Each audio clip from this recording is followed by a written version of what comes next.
Hello guys, good afternoon, and I will show you how to use 4R tools sa mga newbie and beginners po sa Ragnarok. Ayan. First of all guys, ayan, dito tayo sa Bloodbath RO, Ragnarok Online.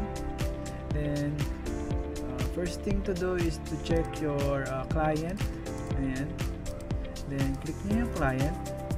Then, check nyo yung hotkey kung saan nyo nilagay. Kung sa F1, F3, F4, F5, F6, F1 or F2. Ayan. For the HP, the health potion is F1. Lagay nyo lang yung F1. And for the SP potion is for F2. Then, yung sa delay, ayan, 15 ms is okay na yan. Default na yan. Huwag nyo nang babaguhin. And then, after that, meron din tayo mga iba-ibang feature dito. Meron ding autobuffs, and ito yan, sa mga autobuffs, ayan, mga ibang stuffs, macro, ito pwede nyo nang kung ano-ano.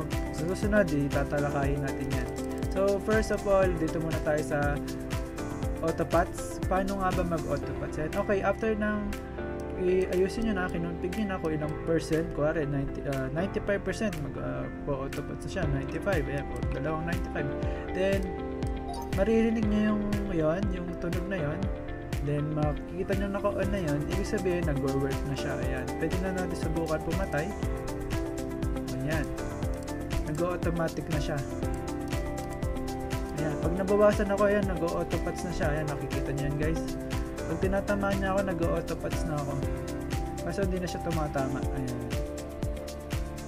ayan, ayan, nakita nyo, nag-work siya. Ibig sabihin, ayan, automatic na siya nag-autopots. Ayan guys, thank you so much sa mga manonood at mga nanood. Ayan, ganyan lang po. Tapos off nyo lang po pagka hindi nyo na ginagamit, para hindi mag-press ng kahit anuman key dyan sa inyong keyboard. Okay, thank you guys for watching.